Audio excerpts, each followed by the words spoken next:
बिस्मिल्लाहिर्रहमानिर्रहीम, अस्सलाम वालेकुम। आप हमारे साथ एक बार फिर नए आगाज और नई आवाज एक नई हफ्ते के साथ जनाब हम बढ़ रहे हैं इस प्रोग्राम का जिसका नाम है सुबह सवेरे पाकिस्तान। मैं हूं माया खान और मैं हूं शाहज़ेब अहमद। तो once again very good morning. हम दोनों की तरफ से बहुत सारी खबरें हैं, बहुत सारी बातें जो हमें आपसे शेयर करनी है। शाहज़ेब ओवर द वीकेंड बहुत कुछ हुआ, बहुत कुछ हुआ, लेकिन कुछ ऐसा है जो हर दफा हो जाता है, जो कि है महंगाई, और जिसका आज हम प्रोग्राम में सबसे पहले बात करेंगे। जो तूफान है महंगाई का, अब वो बाकायदा तौर पर आ चुका है। अब सबको वो बहा के ले ही जाएगा। ये तूफान ही अब ये सैलाब बन चुका है। सैलाब बन चुका है सीरियसली। अब ये वो वाला सैलाब है जो मेरे ख्याल है अब ना जो आम आवाम है शायद मुझे लग रहा है वो एक शील्ड लेके खड़ी है कि आओ अटैक करो मुझे, और कितना महंगाई का मुझ पर अटैक। मतलब जैसा कि मिनी बजट का जिक्र हो रहा था, मिनी बजट ने महंगाई की आग पर मजीद तेल छिड़क दिया एक तरह से, और हर चीज महंगी तकरीबन होती जा रही है। गाड़ियों की बात करें, मोबाइल फोन हो, कॉल्स हो, ये तो महंगी हो ही गई हैं। साथ साथ गाड़ियों, इंपोर्टेड गाड़ियों के टैक्स और ड्यूटी में भी इजाफा हुआ है। अगर हम बात करें पेट्रोलियम मसनूआत की कीमतें, और पेट्रोलियम मसनूआत की कीमतों की वजह से हम देखते हैं कि हर चीज की कीमत में इजाफा हो जाता है। हर चीज की वो कनेक्टेड है ना साथ में, मतलब एक लहसुन और शिमला मिर्च और टमाटर क्या, तो हर चीज की जो है ना वो प्राइस बढ़ चुकी है। जैसे मोबाइल फोन का आपने बताया, और वही वाली बात है, वजीर आजम हमारे हाल पर रहम करें, ये अवाम की आवाज है और साथ साथ हमारी भी आवाज। हम भी यही कह रहे हैं, रहम करें रहम। लेकिन आगे चल के इस पे बात इसी पर हम देख रहे हैं कि ऑपोजिशन भी हुकूमत पर जो तनकीद के निश्तर बरसा रही है, साथ साथ और बाकायदा तनकीद का निशाना बनाया जा रहा है हुकूमत को। और साथ ही जो वफाकी वज़ीर दाखिला शेख रशीद हैं, अब वो ये कह रहे हैं, उनका ये दावा है कि अदम एतमाद की तहरीक आई तो ऑपोजिशन के 26 अरकान कम होंगे। ना ढील ना डील, कुछ भी नहीं, बिल्कुल ऐसा ही, कुछ ऐसा नहीं। और साथ उन्होंने ये भी कहा कि अप्रैल मई में महंगाई में कमी और हालात बेहतर होने जा रहे हैं, या इसकी उन्होंने नवीद सुना दी है, तो उम्मीद करते हैं कि ऐसा हो जाए। खैर उन्होंने ऐसा कहा है, अभी तक ये सिर्फ एक बयान ही है, आगे चलकर देखा जाएगा। खैर सानिया मरी की अगर बात करें तो सयाहों के लिए जो मरी है, मलिका कौसार है, उसे खोल दिया गया है, और रोजाना सिर्फ 8,000 गाड़ियां दाखिल होने की इजाजत दी गई है। यही अगर पहले कर लिया जाता, जैसे कि मालूम है वहां पर इतनी स्पेस नहीं है, 8,000 गाड़ियों की अब इजाजत दी जा रही है। अगर ये पहले दी जाती तो शायद ये सानिया भी ना होता। शायद मुझे लगता है जब तक हमारे साथ कुछ होता नहीं, जब तक हम प्रिपेयर नहीं होते। लेकिन अच्छी बात है, हम एटलीस्ट सीख रहे हैं उससे। अल्लाह करे हम सीख जाए, बहुत अच्छी बात है। अल्लाह आपकी ज़बान मुबारक करे। और साथ साथ जो एक और भी दुआ है कि जी ओमिक्रॉन जिस तरह फैल रहा है पूरी दुनिया में, ये बहुत ही फिक्रमंदी वाली बात है कि सुनामी की तरह जिस तरह ये ओमिक्रॉन फैल रहा है। शाहज़ेब, मैं इस वक्त भी अपना मास्क लेकर बैठी हूँ, ठीक है। मतलब इतना ज़्यादा खौफ और मतलब राज इंसानी लोगों के अंदर जो है सिस्टम में दाखिल हो चुका है अब, कि जिनको है उनको बहुत ज्यादा। अच्छा, मैं एक और चीज देखती हूँ, जिनको है शाहज़ेब उनको बहुत ज्यादा है, और जिनको नहीं है एहसास हो अभी भी बिल्कुल लापरवाही के साथ घूम रहे हैं। बिल्कुल ऐसा ही है। और हम दुनिया भर का जिक्र कर लें तो गुज़िश्ता एक हफ्ते एक दिन में 32,34,000 नए मरीज सामने आए। इसके साथ हम देख रहे हैं कि पाकिस्तान में भी कोविड केसेस में मुसलसल इजाफा हो रहा है। कराची की बात करें तो कराची में सूरत हाल बहुत बदतर होती जा रही है। जो मुस्बत केसेस की शरह है उसमें बहुत इजाफा हुआ है। साथ ही जो हम ये बताया जा रहा है कि सिंध हुकूमत है, वो सरकारी अफसरानी मुलाजमी अगर मास्क नहीं पहनेंगे तो उनकी जो सैलरीज है उसमें कटौती की जाएगी, एक दिन की सैलरी काटी जाएगी। बहुत अच्छी बात है, सख्ती करनी चाहिए, क्यों नहीं करते हम लोग अपनी, हमें परवाही नहीं है। अभी भी मैं रास्ते में आ रही थी, कहीं जो है वो इस तरह नाश्ता मिलता है, खाना मिलता है, सबके लिए लंगर सा लगता है, किसी ने मास्क नहीं पहना हुआ था। गैर जिम्मेदारी का जब आप सबूत देंगे, वो हाथ दो हाथ कहाँ जाएंगे, वो खाना भी खाएंगे। और किसी ने बड़ी अच्छी बात की शाहज़ेब कि अगर आप किसी दावत में जा रहे हैं, आप किसी फेस्टिवल में जा रहे हैं, आप जो खाने और बोतलें यूज कर रहे हैं वो भी तो ट्रैश में जा रहा है, उसको कोई वो नजर नहीं लगा रहा, कोई उस तरफ नजर नहीं जा रही किसी की, क्योंकि उधर भी आपके जर्म्स जाएंगे, उधर भी आपने खाना खाया है, उधर भी आपने चमचे से खाया है, उसका कौन हिसाब देगा, उसको कौन चेक एंड बैलेंस रखेगा।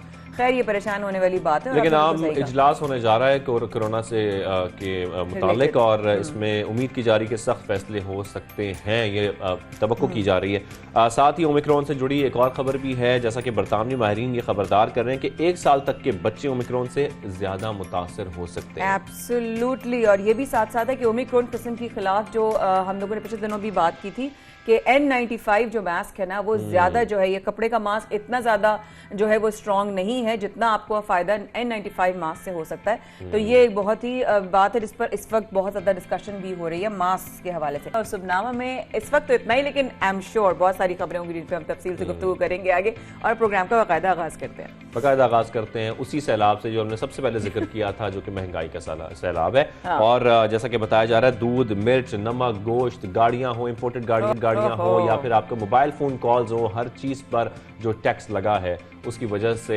आपकी जो प्राइसेस हैं वो काफ़ी ऊपर चली गई हैं। और जो अवाम है वो सिर्फ एक मुतालबा कर रहे हैं कि खुदा का वास्ता है इन चीज़ों की जो कीमतें हैं उनको थोड़ा सा कम कर दें। जो पेट्रोल की कीमत है वो भी मुसलसल बढ़ती जा रही है, जैसे कि पेट्रोल की फी लीटर कीमत में 3 रुपए का इजाफा हुआ है साथ। अनबिलीवेबल, क्योंकि इस वक्त जिस तरीके से आपको मैं इसलिए कहूंगी कि आप ये सेगमेंट जरूर देखिएगा, क्योंकि माइनर चीजें सिर्फ देखने में लग रही, लेकिन इतनी प्राइसेस बढ़ चुकी हैं, जिसमें आपके दूध है, जिसमें मक्खन है, जिसमें पनीर है, जिसमें दही है, बेसिक्स है, इस तरह बता रहे हैं शाजिर। और इस पर बहुत सारी इस वक्त जो है इस सेगमेंट में बात होने वाली है, तो आप लोगों की जो है ना तवज्जो बहुत जरूरी है।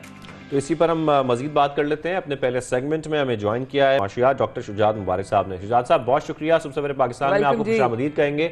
शुजात भाई, ये हो क्या रहा है कि महंगाई कब जाकर रुकेगी? आज पहला सवाल हमारा आपसे यही है। हर महीने हर हफ्ते हम आपको लाइव लेते हैं सबसे पहले पाकिस्तान में, और आप बता रहे होते हैं कि ये मईशत इस वक्त किस तरफ जा रही है, महंगाई किस तरफ जा रही है, ये रुकेगी कब और ये कमी कब आएगी इसमें? Thank you very much, programme में बुलाने का बहुत शुक्रिया। असल में जैसे पिछले प्रोग्राम में भी मैंने कहा था और दोबारा इस प्रोग्राम में भी आगाज थोड़ी सी मनफी खबर से ही होगा कि ये जो महंगाई का तूफान है ये अभी शुरू हुआ है, क्योंकि अभी 350 बिलियन रुपीस की जो सब्सिडीज खत्म की गई हैं, गवर्नमेंट तो ये कह रही है कि हमने टैक्सेस नए नहीं लगाए, लेकिन ये 350 अरब की सब्सिडीज खत्म की गई हैं। आप ये समझ लीजिए कि ये 350 अरब के नए टैक्सेस ही हैं। और उसके अलावा भी गवर्नमेंट ने वैसे बहुत सारे नए टैक्सेस लगाए हैं जो कि गवर्नमेंट के लोग खुद उसको बता नहीं रहे। तो मेरा ख्याल ये है कि अभी ये आगाज है। मैं आपको बता देता हूँ किन अशिया की जो प्राइसेस हैं आइंदा आने वाले चंद हफ्तों में और चंद दिनों में बढ़ेंगी। उसमें सबसे पहले आप हमारी जो बेसिक अशिया है, वेजिटेबल की प्राइसेस बढ़ने वाली हैं। इसकी दो वजूहत है। एक तो ये कि जाहिर है कि पेट्रोल की प्राइस बढ़ने से हमारी कॉस्ट ऑफ प्रोडक्शन भी बढ़ गई है। दूसरा बड़ी इंपॉर्टेंट बात यह है कि हमारे यहाँ इस वक्त डिमांड एंड सप्लाई मैनेज ना करने की वजह से बहुत सारी जो बुनियादी वेजिटेबल्स हैं, स्पेशली आपके इवन जो आलू, पोटैटोज, ऑनियन की शॉर्टेज क्रिएट हो सकती है। तो मैं आपके प्रोग्राम की वसातत से मैं आपको बताना चाहता हूँ कि अगर थोड़ा सा गवर्नमेंट ने मैनेज ना किया तो शायद हमें अगले महीने में या 2-4 हफ्ते में एक दोबारा से ऑनियन की या पोटैटोज की शॉर्टेज का सामना करना पड़े। तो जाहिर है कि जब शॉर्टेज होती है तो आपको पता है कि प्राइसेस स्काई रॉकेट कर जाती है। एक ये इम्पोर्टेंट चीज है। दूसरी बात ये कि ग्रोसरी की ऑटोमेटिकली प्राइसेस बढ़ जाएंगी। आपकी पाम ऑयल की क्योंकि प्राइसेस बढ़ गई हैं, इससे आप हमारा जो दूसरा कुकिंग ऑयल है उसकी प्राइसेस भी इंक्रीज हो जाएंगी। तो लग ऐसे रहा है कि जो गवर्नमेंट कंज्यूमर प्राइस इंडेक्स जिसमें बुनियादी अशिया फरोनोश है उनको अगर फोकस किया जाए तो मुझे ऐसा लग रहा है कि कम से कम 5 से 8% अगले चंद हफ्तों में इनकी प्राइसेस बढ़ने का खर्चा है और शायद अब बढ़ना शुरू हो गई है। इसके अलावा बड़ी अनबिलीवेबल इम्पोर्टेंट बात यह है कि आप सबको मालूम है कि बच्चों के स्पेशली जो दूध से लेके और वो सारी चीजें जो बुनियादी चीजें इम्पोर्ट हो रही हैं उनकी प्राइसेस सब्सटेंशियली बढ़ेंगी। तो मैं वेजिटेबल प्राइसेस तो आपको बता रहा हूँ 5 से 10%, लेकिन जो इम्पोर्ट हम कर रहे हैं, लेकिन जो बुनियादी अशिया है, जो पैम्पर्स हो गए, दूध हो गया या इस तरह की दूसरी अशिया, उनकी तकरीबन प्राइसेस 20% तक इंक्रीज हो सकती है, क्योंकि उसमें एक इम्पोर्ट ड्यूटी भी बढ़ गई है और कॉस्ट ऑफ प्रोडक्शन बढ़ने की वजह से लॉजिस्टिकल कॉस्ट भी इंक्रीज हो गई है, तो उनका प्राइसेस का इफेक्ट और ज्यादा होगा। तो इन तमाम चीजों को मद्देनजर रखते हुए मेरा ख्याल है कि आइंदा चंद हफ्तों में अवाम को काफी मुश्किलात का सामना होगा। जाहिर उसके बाद वो आदी हो जाएंगे। शायद भाई आपकी बात काट रही हूँ। आपने कहा कि वो आदी हो जाएंगे। मुझे तो लगता है खाना पीना ही ना छोड़ दें, क्योंकि इस तरह करके मसाला जात, आपने कहा बच्चों की दूध अशिया जो बेसिक्स पैम्पर्स हैं, मसाला जात कितनी ज्यादा इस वक्त फास्ट लाइफ है और मसाला जात हमारी आम रोजमर्रा की खवातीन की जिंदगी का बहुत अहम हिस्सा है। वो भी जो है वो बढ़ जाएगा तो मेरा ख्याल है अवाम भी खाना ही छोड़ दे। फिर यही लग रहा है फिर शुजात भाई आपको? तो बजाय तो यही लग रहा है, क्योंकि इसमें एक चीज मुझे थोड़ी सी है ये क्योंकि गवर्नमेंट ये क्लेम करती है कि they are the people driven government. वो गवर्नमेंट लोगों को सहूलत प्रोवाइड करने के लिए बड़ा काम कर रहे हैं। तो आमतौर पे जो दुनिया में जो पीपल ड्रिवन गवर्नमेंट होती हैं वो चंद चीजों को टारगेट कर लेती हैं। और उनका ये फोकस होता है कि इनकी प्राइसेस नहीं बढ़नी चाहिए। हमारे पास दुनिया के बहुत सारे मुल्कों की एग्जाम्पल मौजूद है, उन्होंने 5-6 अशिया खुद अपने कंट्रोल पे रखी होती हैं। पाकिस्तान में जैसे आटा हो गया, चीनी हो गई, कुकिंग ऑयल हो गया, ये 5-6 चीजें गवर्नमेंट खुद कंट्रोल में रखते, चाहे दुनिया इधर से उधर हो जाए, इसकी प्राइसेस नहीं बढ़नी चाहिए, ये इंश्योर कर सकते थे। लेकिन अनफॉर्चुनेटली IMF के भाव में हम ऐसा बह रहे हैं कि हमारी सारी की सारी अशिया इर्रिस्पेक्टिव ऑफ बुनियादी अशिया पूर्ण हो चाहे या वो बच्चों से रिलेटेड है, वो जो भी है उनकी प्राइस बढ़ रही है। डॉक्टर साहब यहाँ पर अक्सर हम देखते हैं जो हमारे हुकूमती नुमाइंदे होते हैं वो ये कहते नजर आते हैं कि हमारी मैशत तो बेहतर हो रही है, लेकिन दूसरी तरफ हम देख रहे होते हैं कि इन्फ्लेशन बढ़ती जा रही है, महंगाई बढ़ती जा रही है। तो क्या वाकई हमारी इन्फ्लेशन बढ़ रही है और मैशत बेहतर हो रही है, ऐसा है? देखिए, ये वैसे एक मईशत का स्टूडेंट होने की हैसियत से मुझे तो ऐसे नजर आ रहा है कि हम खुदा ना खासा कहीं स्टैगफ्लेशन सिचुएशन में इंटर ना हो जाए। वो सूरत इस तरह की होती है कि आपकी प्राइसेस भी बढ़ रही होती हैं और इकोनॉमिक ग्रोथ भी स्टैग्नेंट हो जाती है, मतलब बेरोजगारी भी बढ़ रही है, आपकी प्राइसेस भी इंक्रीज हो रही है। तो अगर मैक्रो इकोनॉमिक इंडिकेटर्स को भी देख लें, चले आप ये बात छोड़ दें कि आम आदमी को मिल रहा है या नहीं मिल रहा, तो मैक्रो इकोनॉमिक इंडिकेटर्स में खुद गवर्नमेंट ने एक बड़ा इंडिकेटर सेट किया था, वो करंट अकाउंट का था। और जब करंट अकाउंट का खसारा हमारा कम हुआ था तो गवर्नमेंट ने बड़े इस पे शादियाने बजाए थे और कहा था कि ये देखें हमारा खसारा, करंट अकाउंट कुछ महीनों के लिए हमारा पॉजिटिव हो गया। इस वक्त पाकिस्तान रिकॉर्ड करंट अकाउंट खसारा पोस्ट करने जा रहा है अगर यही सूरत हाल रही तो। इसी तरह से अगर आप बजट डेफिसिट की बात करना, जो हमारा इंटरनल एक्सपेंडिचर्स को शो करता है, रेवेन्यू को शो करता है, उसमें भी कोई खातर का जो उस गैप को ब्रिज करते हुए हम नजर नहीं आते। तो रहा ग्रोथ का मामला, तो इकोनॉमिक ग्रोथ को दुनिया के किसी भी आप इकोनॉमिस्ट को बिठा दें, वो फिगर का हेर फेर करके आप जितनी ग्रोथ चाहेंगे उसको दिखा देगा। लेकिन ऑन ग्राउंड सिचुएशन ये है कि इस वक्त हमारे ना मैक्रो इकोनॉमिक इंडिकेटर्स काम कर रहे हैं और ना ही हम आम आदमी को डिलीवर कर पा रहे हैं। तो डॉक्टर साहब, मेरा आपसे सवाल एक और था कि बस जाहिर है क्योंकि इस सिचुएशन है, अगर मैं एक आम इंसान हूं और मुझे पता चलता है पेट्रोल की प्राइसेस बढ़ रही हैं, तो उससे जुड़ी हुई कौन सी चीजें हैं, कौन सी अशिया हैं जिनकी प्राइसेस फौरन मैं समझ लूँ, अच्छा पेट्रोल की प्राइसेस बढ़ रही है ना, अब इसकी भी बढ़ जाएगी, इसकी भी बढ़ जाएगी और इसकी भी बढ़ जाएगी प्राइसेस, तो वो आवाम कैसे उस चीज को समझ सकती है?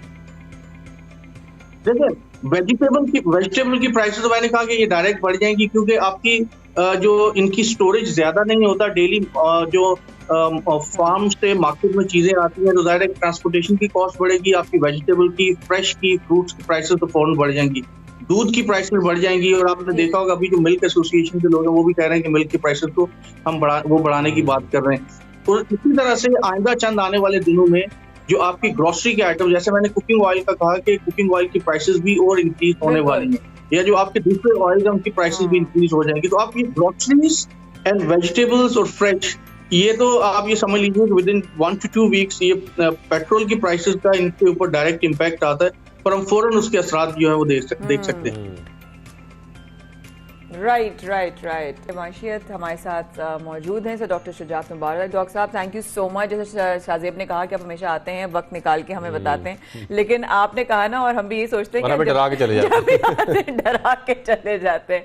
But thank you so much for your time and thank you for being with us. इंशाल्लाह फिर आपसे वक्त लेंगे और फिर आपको तकलीफ देंगे। शाहजेब, ये महंगाई किस तरफ जा रही है? किस तरफ नहीं जा रही है, बस एक ही तरफ जा रही है और वो बढ़ने की तरफ जा रही है, और मुसलसल चीज़ें महंगी होती जा रही हैं, चाहे पेट्रोल की बात हो या किसी भी चीज़ की हम बात करें, बुनियादी जो चीज़ें हैं ज़रूरत की, वो भी महंगी होती जा रही हैं। जैसे दूध का हम जिक्र कर रहे हैं, दूध तो बुनियादी चीज़ है, बच्चों के लिए, आपके न्यूट्रिशन के लिए बहुत इंपॉर्टेंट चीज़ है, इसको तो एटलीस्ट महंगा नहीं करना चाहिए। खैर, हम मसाइल तो बहुत सारे हैं, महंगाई का भी है और इस वक्त कोविड का चैलेंज भी है जो दुनिया भर को इस वक्त फेस करना पड़ रहा है, साथ साथ पाकिस्तान को भी। और पाकिस्तान में इसका केसेस भी मुसलसल बढ़ते जा रहे हैं। किसी भी शहर की हम बात करें, कराची से लेकर खैबर तक, हम देखते हैं कि मुख्तलिफ शहरों में अब केसेस आ रहे हैं। सबसे ज़्यादा कराची में आ रहे हैं, लाहौर में केसेस आ रहे हैं, और हम देख रहे हैं कि मार्केटों में भी रश है, खचाखच लोग भरे हैं, मास्क का इस्तेमाल इतना नजर नहीं आता।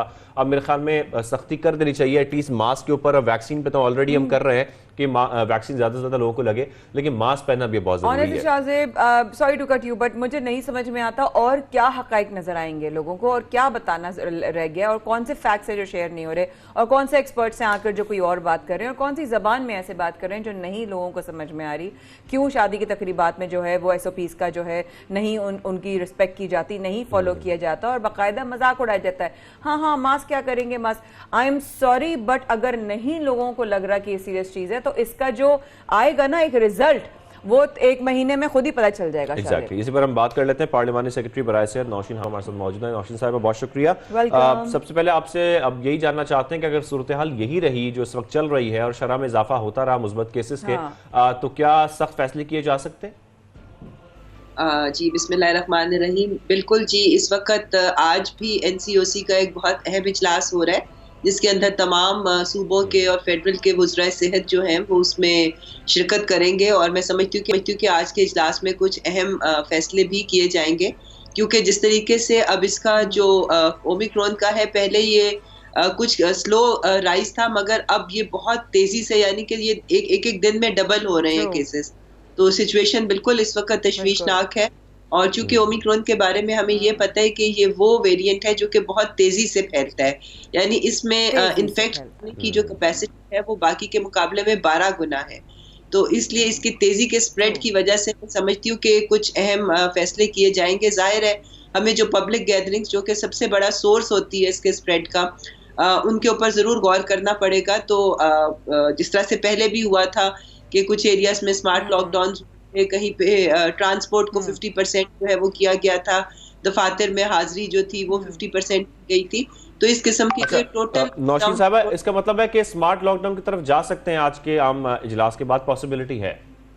जी, आज वो सारा डाटा चेक किया जाएगा कि कौन कौन से ऐसे एरियाज हैं जहां पर ज्यादा ये डिजीज कॉन्सेंट्रेटेड है। जिस तरह से आपने देखा है कि इस वक्त मेजर कंट्रीब्यूशन जो है वो कराची की है, और उसके अलावा लाहौर है, पंजाब में गुजरात है, पिंडी है, इस्लामाबाद है। तो जो मेन सेंटर्स हैं पूरे मुल्क को, तो अभी बहुत सारी जगह ऐसी हैं जो इससे महफूज है, मगर जहां पर इसके केसेस ज्यादा हैं उन जगहों को जरूर उसके बारे में कोई हिकमत अमली जो है वो आज बनाई जाएगी। जी राइट। अच्छा नौशीन अहमद साहब, बिल्कुल सही कह रही हैं आप, लेकिन ये वाली अब मेरा सवाल शायद लोगों को पसंद ना आए, लेकिन बहुत ही ज़रूरी सवाल है कि शादी हॉल्स में भी SOPs को जो है फॉलो नहीं किया जा रहा, पार्क्स में भी नहीं किया जा रहा, मार्केटों में नहीं किया जा रहा, रश वैसे का वैसा ही नज़र आ रहा है।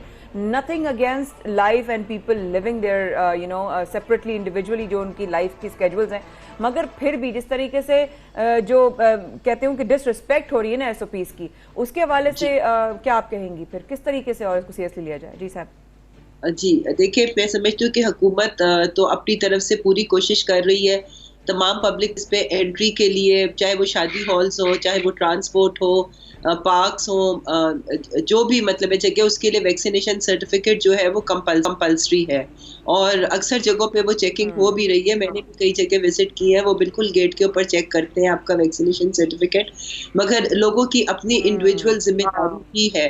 और अनफॉर्चुनेटली इस वक्त अभी देखे कि देख रही थी कि पूरी दुनिया में इवन जो डेवलप्ड कंट्रीज हैं वहां पर अब जहां वहां पर तेजी से फैल रहा है, मगर जब वो हुकूमत SOPs के लिए कह रही है तो पाबंदियों के खिलाफ आज लोग सड़कों पे निकले हुए हैं यूरोपियन कंट्रीज में।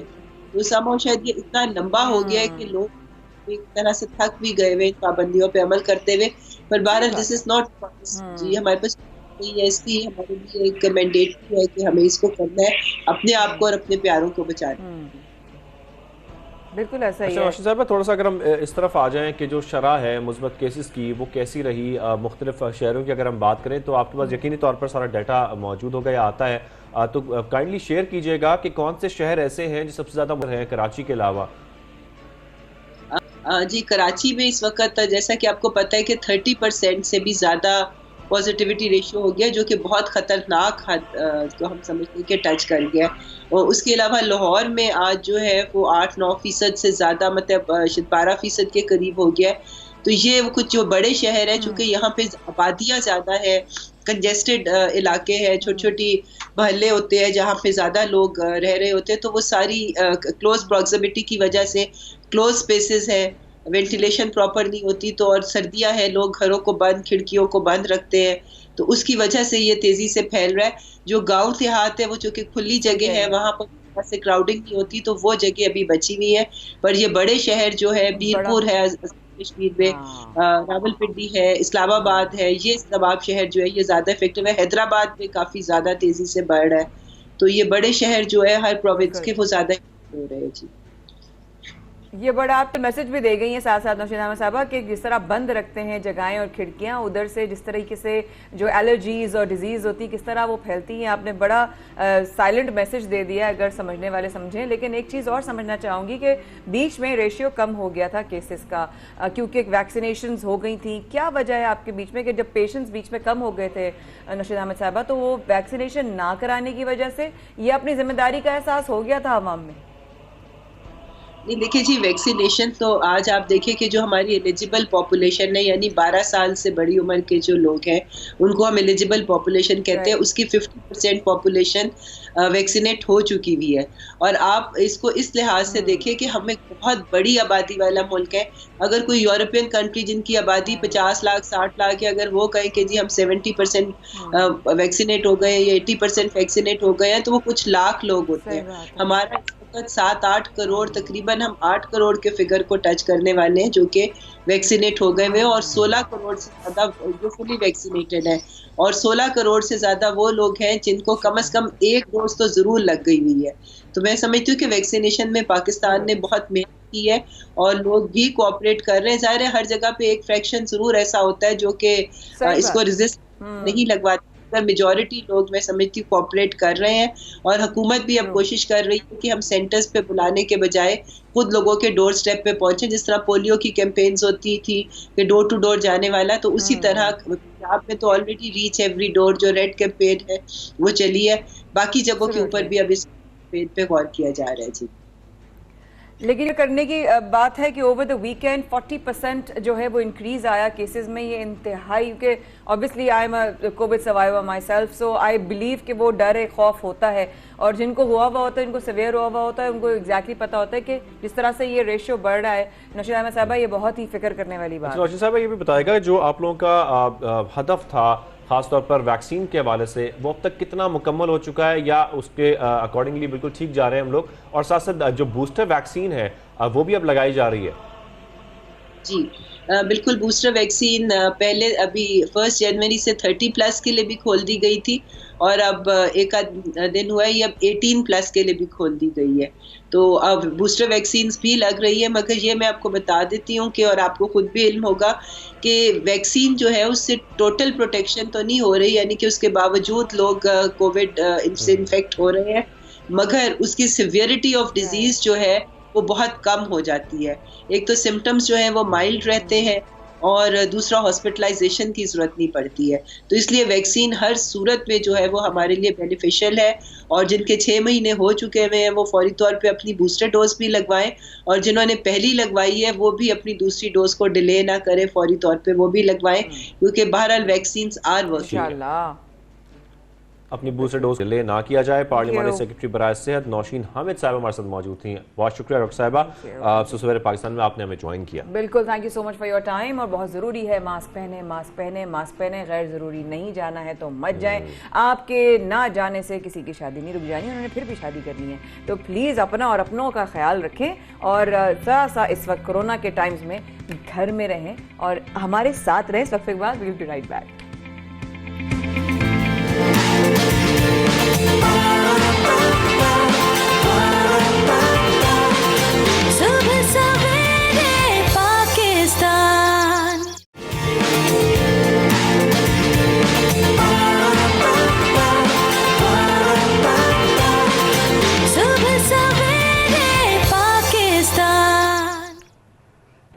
वेलकम बैक, बहुत शुक्रिया। सबसे पहले पाकिस्तान के साथ आप लोग जुड़े रहे। तो जिक्र हो रहा था पहले कोविड का, प्रोग्राम को आगे बढ़ाते हैं और बात करते हैं उस स्कीम का जिसमें हमने देखा कि ऐलानात हुए थे कि लोगों को इनाम मिलेंगे, और उसके बाद हम देख रहे हैं कि अब लोगों को इनामात मिलना शुरू हो गए हैं। स्कीम के बाद हम देख रहे हैं कुरंदाजी हुई, कुरंदाजी में 3 से 4 लोग ऐसे सामने आए हैं जिनको इनामात मिले हैं। और जैसा कि ये बताया जा रहा है कि तकरीबन कुरंदाजी में 5 करोड़ 30 लाख रुपए के इनामात जीतने वालों के नाम का ऐलान इस वक्त किया जा चुका है। पॉइंट ऑफ रिटेल आउटलेट से खरीदारी करके कुरंदाजी में उन्होंने हिस्सा लिया था, जिसके बाद अब वो जीत चुके हैं। एकदम मतलब हम उस दिन एक्चुअली काफी एक्साइटेड थे हम लोग। उसके बाद हम चॉकलेट्स और कुछ चीजें लेने भी गए क्योंकि हम टीम के साथ नाश्ता करते हैं। हम रसीदें ले रहे थे, रसीदें चेक कर रहे थे आपने इसमें बार कोड है कि नहीं है, तो हम स्कैन करेंगे। हमने बस करते करते हम किसी चीज में शूट से फंस गए थे, वरना तो शायद हमारा भी नाम होता, शायद छोटा मोटा इनाम हमारे नसीब में। और अभी भी आप लोग हिस्सा ले सकते हैं। हर महीने की 15 तारीख को कुरंदाजी होगी, तो अभी भी जब भी आप कोई चीज खरीदें तो जिसको हम कहते हैं ना पक्की रसीद लें, पक्की रसीद लें ताकि उसके नीचे आपका इनवॉइस नंबर हो, FBR इनवॉइस नंबर, और इस पे अगर बार कोड है या उस पे QR कोड है या अगर इवन नंबर भी मेंशन है तो वो भी आप SMS के थ्रू 9966 पर सेंड कर सकते हैं और कुरंदाजी में हिस्सा ले सकते हैं। अब सोच रहे होंगे आपको किसी की शक्ल दिखा रहे हैं बार बार और आपको नजर आ रहा है, लेकिन जो जीतने वाले हैं उनसे भी तो आपको मिलवाएं ताकि आपको यकीन हो जाए वाकई में इनाम मिलते हैं। बिल्कुल, तो हम बात कर लेते हैं। हमें प्रोग्राम में सबसे पहले पाकिस्तान में ज्वाइन किया है हमारे साथ वो इनाम जीता शख्स मौजूद है, तनवीर अहमद साहब। तनवीर साहब कैसे हैं आप? खैरियत से? ठीक ठाक है, अस्सलाम वालेकुम। बहुत शुक्रिया, पाकिस्तान में आपको खुशामदीद। मुबारक हो 10 लाख रुपए का इनाम निकला भाई, वाह जबरदस्त जबरदस्त। क्या हम देखें, हम इतनी तारीफ कर रहे हैं, हमें भी ट्रीट बनती है, लेकिन मिठाई लेके आनी चाहिए थी। एक्चुअली मैं बहुत शॉर्ट नोटिस पे आया था। हाँ, अदरवाइज नहीं अब आप जानना चाहते हैं कि तरीका क्या अपनाया था आपने, किस तरीके से पार्टिसिपेट किया? एक्चुअली मैं ऑलरेडी रजिस्टर्ड हूँ, इसमें पायलट हूँ अल्हम्दुलिल्लाह। हम भी बिल्कुल ऐसे ही है। तो लास्ट मंथ एक ऐड आई थी, तो उसको फिर मैंने देखते हुए एक एप्लीकेशन जो थी वो डाउनलोड कर दी थी। तो नॉर्मली शॉपिंग तो हम करते थे, तो इसलिए मैंने यही सोचा कि क्यों ना हम इसको भी रजिस्टर्ड कर लिया करें।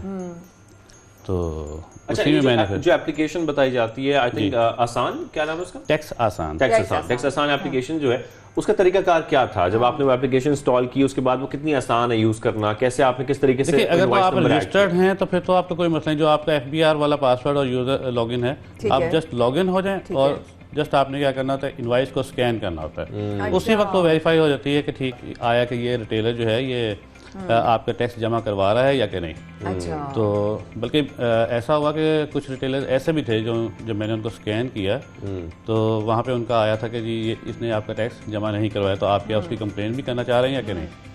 तो आप उसके जरिए कंप्लेन भी कर सकते हैं उसकी। अच्छा, कंप्लेंट भी कर सकते हैं। तो उसके लिए ये जस्ट आप वही जो पिक्चर उसकी रिसेप्ट की पिक्चर लें और उसको सबमिट करते हैं। अच्छा, जबरदस्त। और अब आपके साथ और भी सवाल करेंगे, आपने कैसे अप्लाई किया, आपको क्या लग रहा था, किसने आपको कहा कुछ नहीं मिलेगा, होगा नहीं होगा, हर तरह की फीडबैक होती है। बट हमारे साथ तर्जुमान FBR भी हैं। बिल्कुल, तर्जुमान FBR मोहम्मद असद ताहिर साहब भी हमारे साथ मौजूद हैं। असद ताहिर साहब, खुशामदीद कहेंगे आपको भी। सर, जिस तरीके से हम देख रहे हैं कि इनामात मिलने का सिलसिला अब शुरू हो चुका है, POS सिस्टम की जो हम बात कर रहे थे, स्कीम की हम बात कर रहे थे, उसके बाद अब ये देखा जा रहा है कि कुरंदाजी हुई और इनामात का ऐलान भी हो गया।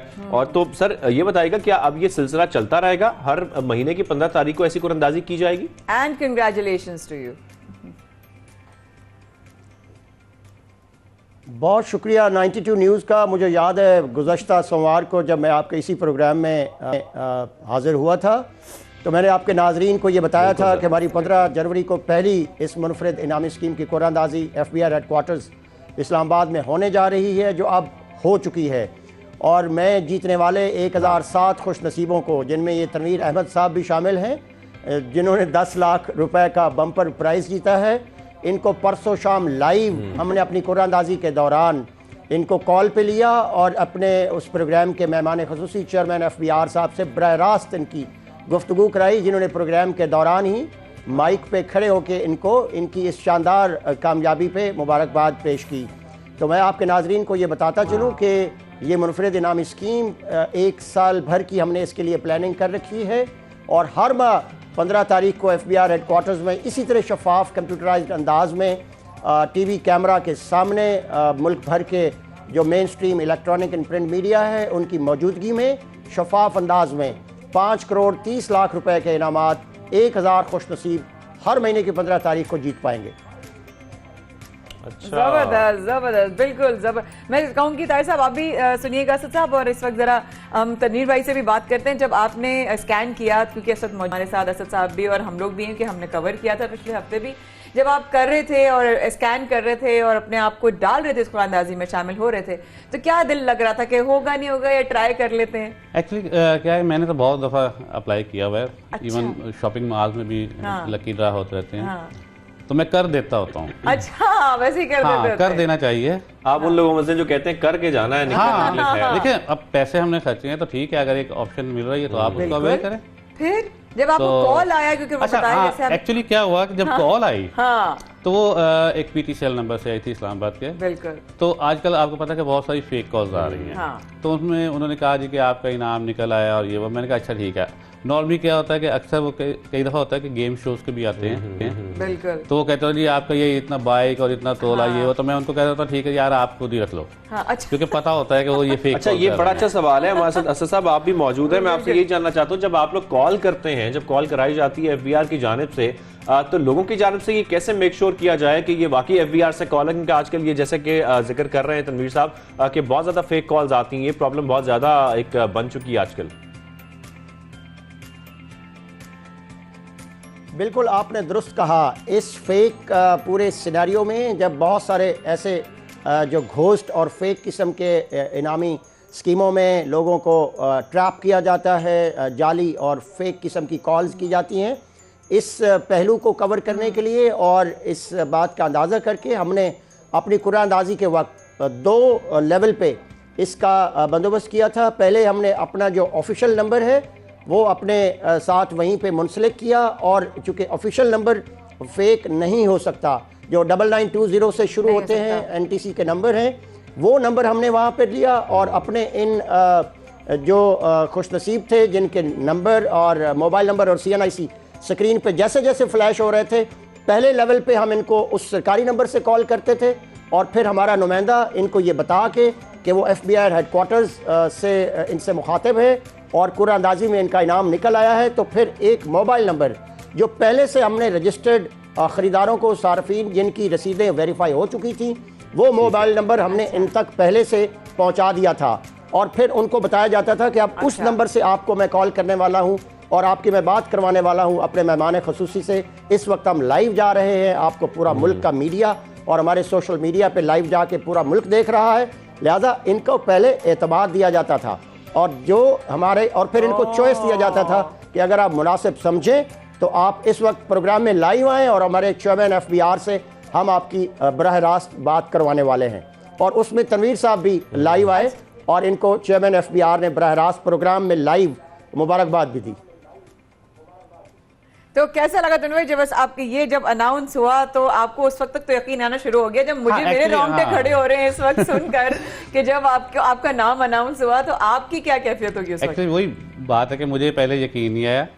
तो वो सही बात कह रहे हैं कि जो सेकंड कॉल आई थी वो उसी नंबर से आई थी जो कि जहाँ से हमें पहले एक मैसेज आ चुका था कि आप पार्टिसिपेट कर चुके हैं।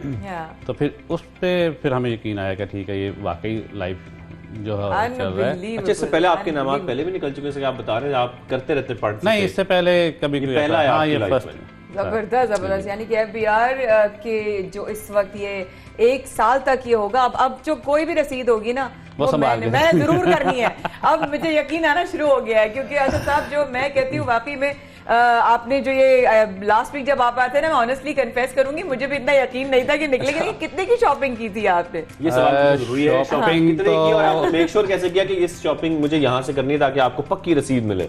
नहीं, एक्चुअली नॉर्मली मैं ब्रांड से ही शॉपिंग करता हूँ। ठीक है। तो वो जितने भी नॉर्मली होते हैं वो सारे के सारे रजिस्टर्ड ही होते हैं।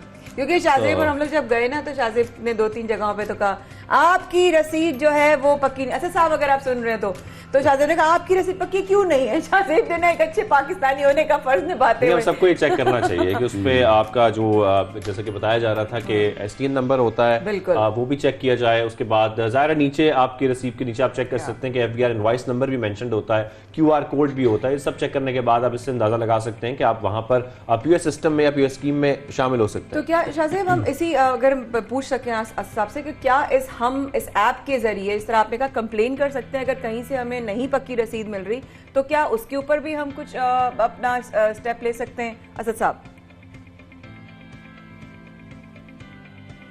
जी बिल्कुल, हमारा यही जो टैक्स आसान ऐप है उसके इंटरफेस पे जब आप जाते हैं तो जहां आप POS सिस्टम में जब आप उस पर क्लिक करते हैं तो आगे जहां आपको वेरीफाई इनवॉइस का ऑप्शन मिलता है उसके साथ ही आइकॉन मौजूद है रिपोर्ट इनवॉइस का। तो वो इनवॉइस जिसके ऊपर मैंने जिस तरह गुजारिश कर रखी है कि जिसकी 3 निशानियां हैं उस पक्की कंप्यूटराइज्ड रसीद की, कि उस पे FBR का लोगो हो, उस पे FBR का कंप्यूटराइज्ड इनवॉइस नंबर हो और नीचे बार कोड या QR कोड हो। अगर आप समझते हैं कि ये निशानियां वहाँ मौजूद नहीं और वो जाली या फेक इनवॉइस हो सकती है तो उसको आप रिपोर्ट इनवॉइस में जाएं, उसमें उसको कैप्चर करें। तो हमारा जो रेलेवेंट ऑफिस है वो ऐसे घोस्ट या फेक सेल्स के ख़िलाफ़ और उस रिटेलर के ख़िलाफ़ हस्ब ज़ाब्ता कार्रवाई अमल में लाएगा। चूँकि हमने FBR ने ये तहिया कर रखा है इस मुल्क में एक शफाफ खुद मुख्तार और ख़ुदकार और काबिल एतबार जो टैक्स सिस्टम है उसको फ़रोग़ देना है। उसमें हमने शहरियों को, सार्फिन को, ख़रीदारों को इंगेज किया है और हम ये चाहते हैं कि इस मुल्क में एक मजबूत टैक्स निज़ाम जो है वो शहरियों की मामलत से और सार्फिन की शमूलियत से आगे बढ़ाया जा सकता है, जिसके लिए एक शफाफ निज़ाम की तरफ हम तेज़ी से आगे बढ़ रहे हैं। अच्छा असद साहब, यहाँ पर यह भी बताइएगा कि जिस तरीके से इस कुरअंदाजी का आगाज़ किया गया है, इस स्कीम में अब तक कितने लोग थे, कितनी तादाद थी लोगों की जिन्होंने रजिस्टर किया या SMS सेंड किया 9966 पर यकीनी तौर पर और साथ में एप्लीकेशन के थ्रू रजिस्टर किया इस कुरअंदाजी के लिए, उनकी तादाद कितनी थी? देखें, ये एक और बड़ा गौर तलब पहलू है। माह दिसंबर में 1 दिसंबर से लेके उसकी 31 तारीख तक हमारे साथ मुंसलिक जो Tier 1 रिटेलर्स हैं उनकी तरफ से 33 यानी 33 मिलियन पक्की रसीदों का इजरा किया गया। लेकिन सार्फिन की शमूलियत का आप इस बात से अंदाज़ा लगाएं कि सार्फिन ने, ख़रीदारों ने महज 53,000 इनवॉइसेस को वेरीफाई किया हमारी इस टैक्स आसान ऐप में जाके और सिस्टम में जाके, और कोई 8,000 इनवॉइसेस ऐसी थी जो तस्दीकी अमल से आगे नहीं बढ़ सकी। इसीलिए हमने ये एक मुनफरिद इनामी स्कीम को मुल्क में राइज किया है, इसका ऐलान किया है, बिकॉज हम ये चाहते हैं कि हमारे सार्फिन और ख़रीदार इस अमल को यकीनी बनाएं, इस प्रोसेस को वेरीफाई करें, अपनी मिलने वाली इनवॉइस को वेरीफाई करें, कि इंश्योर करें कि उनसे जो काटा जाने वाला सेल्स टैक्स है ख़रीदारी के वक्त पॉइंट ऑफ सेल के ऊपर वो क्या कौमी ख़जाने का हिस्सा बन रहा है या कहीं रास्ते में ही वो चोरी हो जाता है। ये इस स्कीम को लॉन्च करने का हमें एनालिसिस मिल गया है पहले ही महीने कि 33 लाख जो रसीदें इशू की गई उनमें सिर्फ 53,000 जो हैं सार्फिन उन्होंने अपनी रसीदों को या 53,000 इनवॉइसेस को वेरीफाई किया। हम चाहते हैं कि ये वेरिफिकेशन का और ये तस्दीकी अमल ज़्यादा हो। बिल्कुल ज़्यादा हो, बिल्कुल। असद साहब, अब मैं तनवीर साहब से एक संजीदा सवाल करना चाहूँगी और वो ये है, तनवीर साहब आपने कहा फाइलर हैं अल्हम्दुलिल्लाह, एक पहला फ़र्ज़ ये होता है एक पाकिस्तानी होने का जो आपका फ़र्ज़ होता है कि आप एक फाइलर हों, ठीक है, अल्हम्दुलिल्लाह। दूसरा, आपने उस वक्त जब ये कुरानदाज़ी आई तो आपने कहा कि चलो हर जगह करता हूँ, ये भी मेरी ये तो मेरे कौमी इदारे का है, चलो करके देखता हूँ। अब मुझे बताइए, जो लोग अपने एक तो फाइलर्स नहीं हैं वो, और दूसरा जो इस तरह से अपने फ़र्ज़ की अदायगी करना चाहते भी हैं और नहीं भी करना चाहते, लोगों के लिए क्या मैसेज देना चाहेंगे? परसों से, यानी कि जब से एक्चुअली मेरा चूँकि वो वहाँ पे मोबाइल नंबर आ गया था, डिस्प्ले हो गया था, तो मुझे बहुत सारी, तकरीबन कोई आप कह लें कि सैकड़ों कॉल्स और व्हाट्सएप पे मैसेज आए। तो लोगों ने यही पूछा कि क्या तरीक़ाकार क्या है इसका, वाह वाह वाह वाह वाह, कि आपका इनाम कैसे निकला। तो मैंने उनको एक्चुअली मैंने वो ऐड उसकी डाउनलोड कर ली हुई थी, तो मैं सबको वही फॉरवर्ड करता रहा कि आप इसको ऐप के ज़रिए कर लें। एक्चुअली लोगों में अवेयरनेस नहीं है, तो ये उनको थोड़ा सा ज़रा बताने की ज़रूरत है। शायद थोड़ा सा लोग घबरा भी, एक्चुअली वो घबराते इसलिए हैं कि वो शायद वो कहते हैं कि कहीं हमें कोई नोटिस वगैरह ना आ जाए, कोई इस तरह की इन चीज़ों से ज़्यादा घबराते हैं। दूसरा ये है कि कल से जो लोग हैं, जो विनर हैं, वो यही सवाल कर रहे हैं कि क्या आपके पैसे आ गए हैं या क्या नहीं है, उसका तरीक़ाकार क्या है। ये भी काइंडली इनको चाहिए कि ज़रा उसका उनको एक मैसेजेस कर दें ताकि वो जो है ना। अच्छा, वैसे आपको अभी तक पैसे मिले? नहीं, अभी तक मेरे क्या उसका प्रोसीजर है जो आपको बताया गया अब तक? एक्चुअली मेरी कल बात हुई थी स्पोक्स पर्सन से, तो उन्होंने ये कहा था कि कल हमारी टीम आपको गाइड कर देगी। ऐसे एक कोड उन्होंने मुझे सेंड किया था, वो ऐप में मैंने वो वेरीफाइड हो गया है। अब इसके बाद एक जो बायोमेट्रिक का एक है वो होगा, और उसके बाद मेरे IBN में प्रोवाइड करूंगा अपना, और उसमें फिर ग्रेट FBR से हमारे साथ तर्जुमान मौजूद मोहम्मद असद साहब। सबसे पहले तो हम दोनों की तरफ से वंस अगेन साहब बहुत बहुत मुबारक हो FBR को। अगले महीने हम दोनों भी करेंगे, शामिल होंगे कुरान में इस दुआ के साथ कि हमें भी तनवीर भाई की तरह कोई इनाम निकले। लेकिन कमेंडेबल, बहुत सारी मुबारकबाद, और लोगों को अवेयरनेस देने के लिए तनवीर साहब आपका बहुत शुक्रिया, क्योंकि ये हमारा कौमी इदारा और हमें एक अच्छे पाकिस्तानी होने की और एक रिस्पॉन्सिबल पाकिस्तानी होने की जो है ना हमें कैरेक्टर अदा करने की बहुत ज़रूरत है।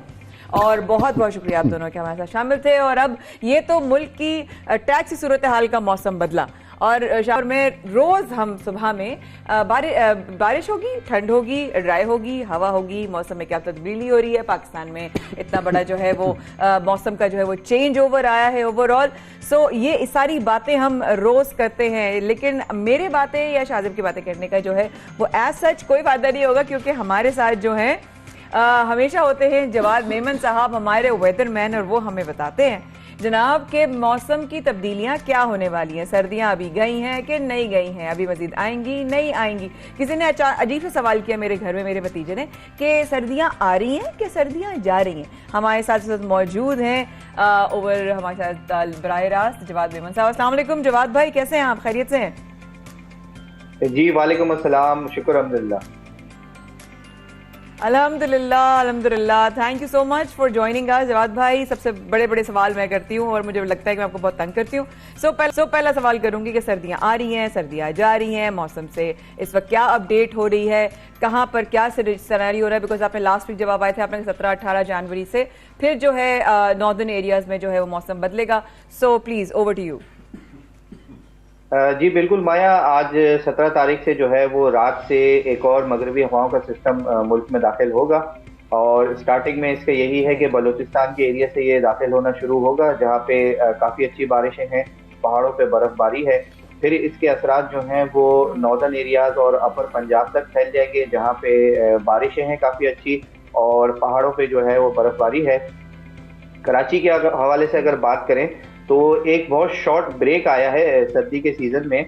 बहुत ज़्यादा तो कमी नहीं आई, लेकिन आपको याद होगा कि 3 से 4 डिग्री जो है वो हमने कहा था कि टेम्परेचर अप हो जाएंगे दिन और रात में।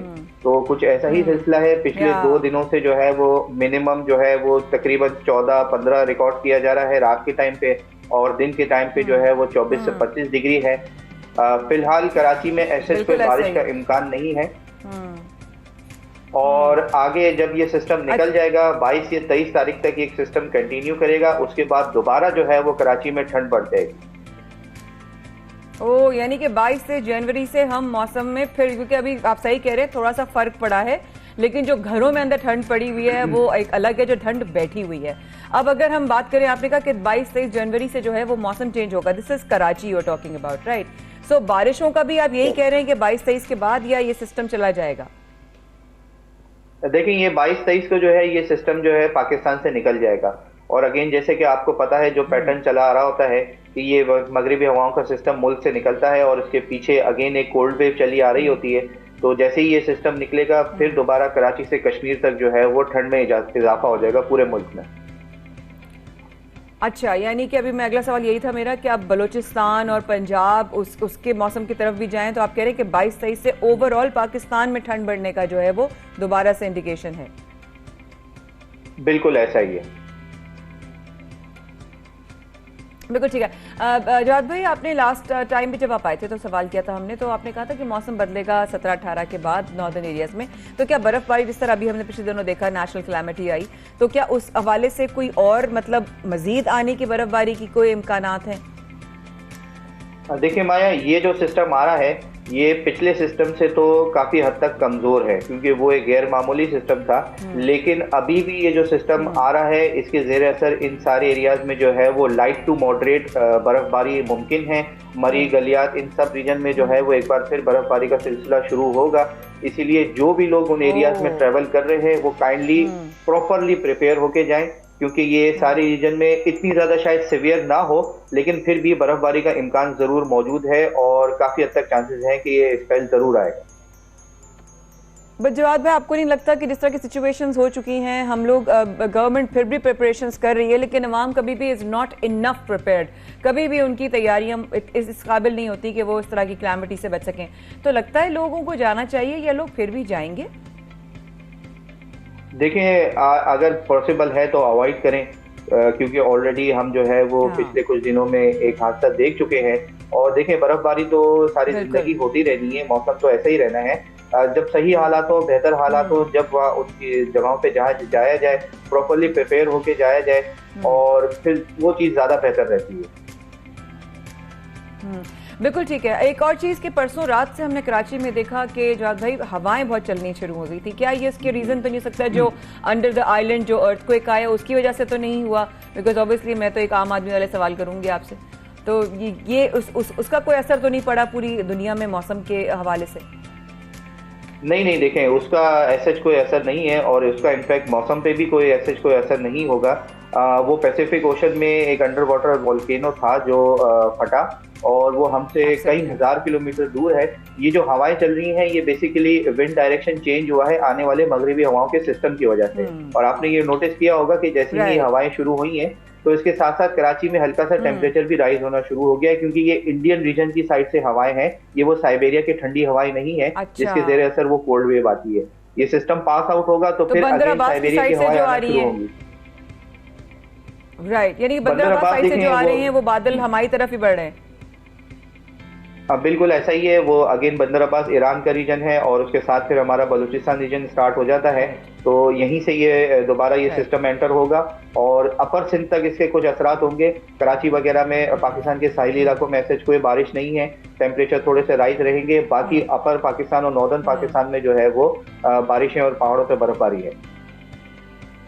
ठीक हो गया, यानी कि हम मुल्क भर में 23 के बाद प्रिपेयर रहें। जिसने अपने जो है एंटी एलर्जीज लेनी है, या जिसने जो है अपनी सर्दियों की तैयारियां करनी है, या सफ़र प्लान करने हैं, या शादियां प्लान करनी है, तो वो इस तरह से तैयार हैं जवाद भाई कि 23 तारीख के बाद से फिर मौसम ठंडा हो जाएगा। जी बिल्कुल ऐसा ही है। 22 से 23 तारीख को ये सिस्टम पाकिस्तान से निकलेगा, और फिर अगेन इसके पीछे एक और जो है वो मॉडरेट टू स्ट्रॉन्ग इंटेंसिटी की कोल्ड वेव आएगी पूरे मुल्क में। Thank you so much. हमारे साथ वेदरमैन जवाद में मौजूद थे। Thank you for your time, इंशाल्लाह फिर आपको तंग करेंगे। तो ख़वातीन हज़रात, ये तो थी अब तक की कुछ सेगमेंट्स और कुछ अपडेट्स। शाहज़ेब और माया हैं आपके साथ, रहिएगा हमारे साथ इस वक्फे के बाद, और बहुत सारी खबरें और बहुत सारी अपडेट्स हैं। दुनिया का गोल चक्कर अभी कहाँ लगाया, सोचते हुए।